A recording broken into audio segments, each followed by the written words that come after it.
ہمارے اگلے مقرر ہیں یا مقالہ نگار ہیں ڈاکٹر محمد اکرم السلام اعظمی صاحب.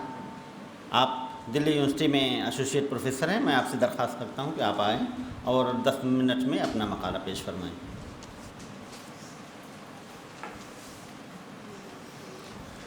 السلام علیکم ورحمۃ اللہ وبرکاتہ. مجلس کے صدر عالی قدر اور ناظم اجلاس اور معزز حاضرین، اساتذہ کرام، سب سے پہلے تو میں شکریہ ادا کرنا ضروری سمجھتا ہوں اس سیمینار کے ڈائریکٹر اور کنوینر، خاص طور پر کنوینر برادر ڈاکٹر عرفات ظفر صاحب کا، جنہوں نے مجھے یہ موقع دیا کہ میں اس مجلس سے استفادہ کر سکوں اور کچھ اپنی باتیں بھی رکھ سکوں. میرے مقالے کا موضوع ہے اعجاز قرآن ابعاد و وجوہ.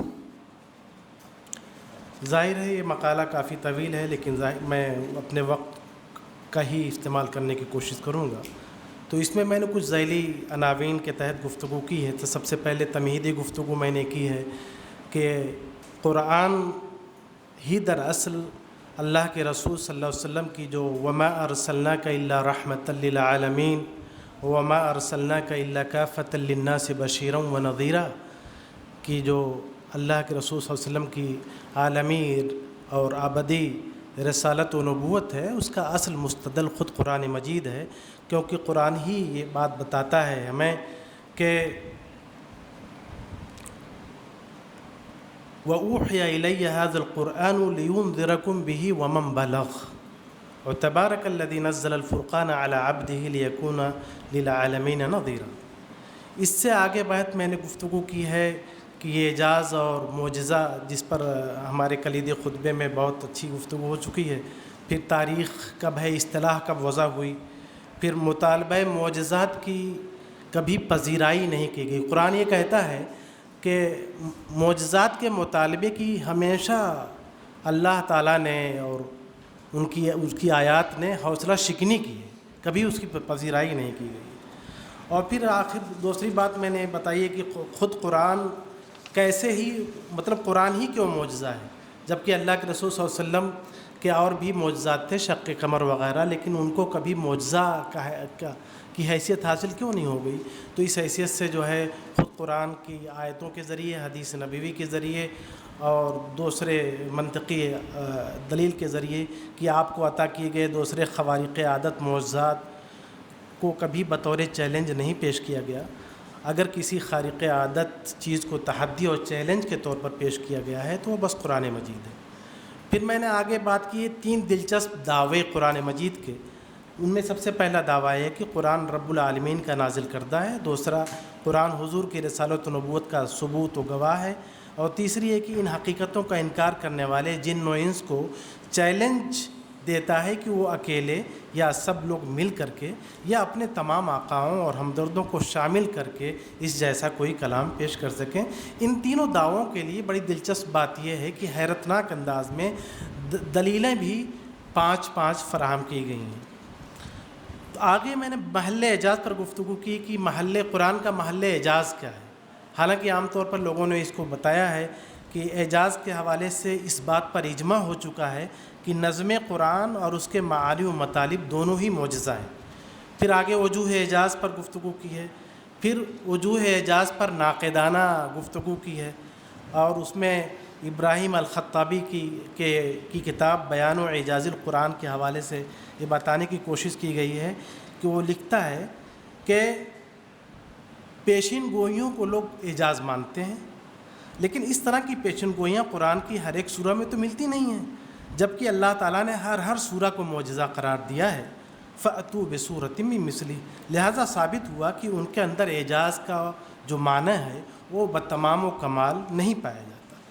اسی طرح تحدی اور چیلنج والے پہلو پر وہ تبصرہ کرتا ہے کہ میرا خیال ہے کہ اعجاز کی موجودہ تمام صورتوں میں سب سے زیادہ واضح شکل اعجاز کی یہی ہے.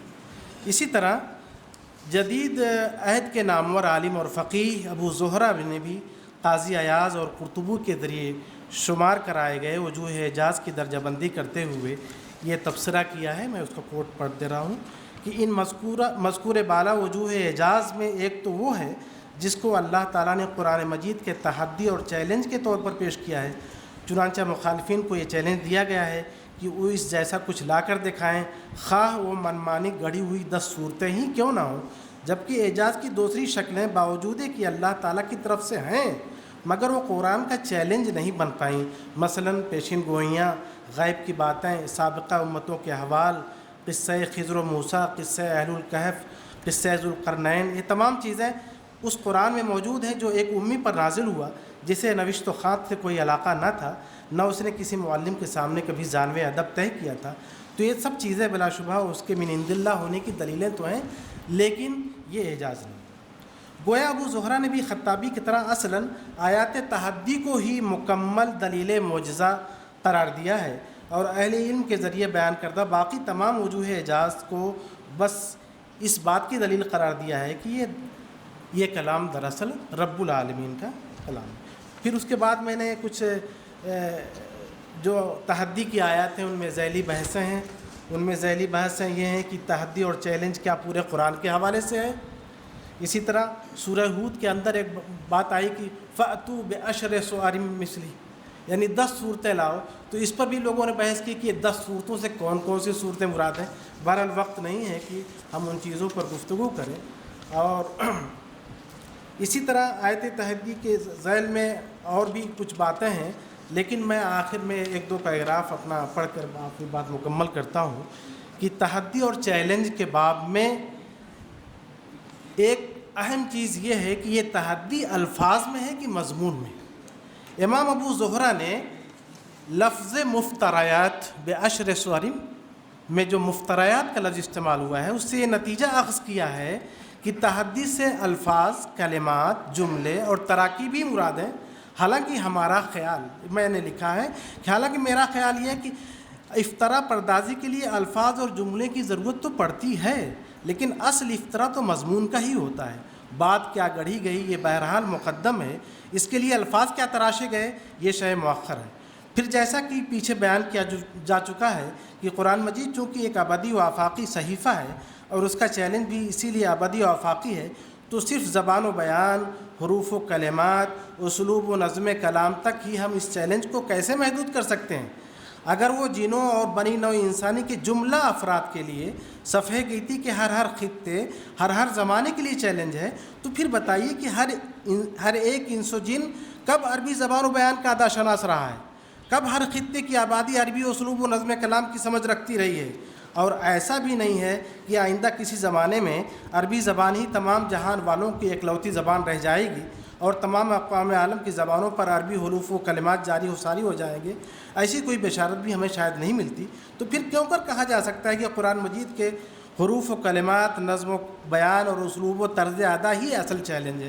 اس لیے کہنا چاہیے کہ بلا شبہ اس کا ایک ایک حرف، ایک ایک کلمہ، ایک ایک فقرہ چیلنج ہے، لیکن اس کے چیلنج کا ایک بڑا حصہ اس کی تعلیمات، اس کے مضامین، اس کی ہدایات وغیرہ ہیں، جس کے دلائل میں نے اس میں دیے ہیں.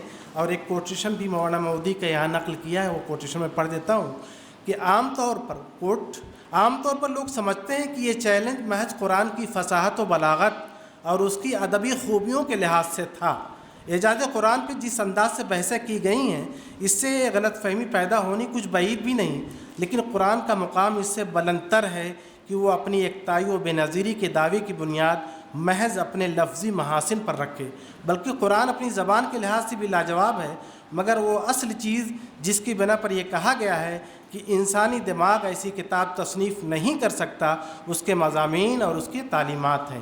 ان میں اعجاز کے جو پہلو ہیں اور جن وجوہ سے ان کا من جانب اللہ ہونا یقینی اور انسان کا ایسی تصنیف پر قادر ہونا غیر ممکن ہے، ان کو خود قرآن میں مختلف مواقع پر بیان کر دیا گیا ہے. اسی طرح کے اور بھی کچھ چیزیں ہیں جو میں گفتگو کی، جو وقت ختم ہو چکا، اسی پر میں اپنی بات ختم کرتا ہوں. السلام علیکم ورحمۃ اللہ.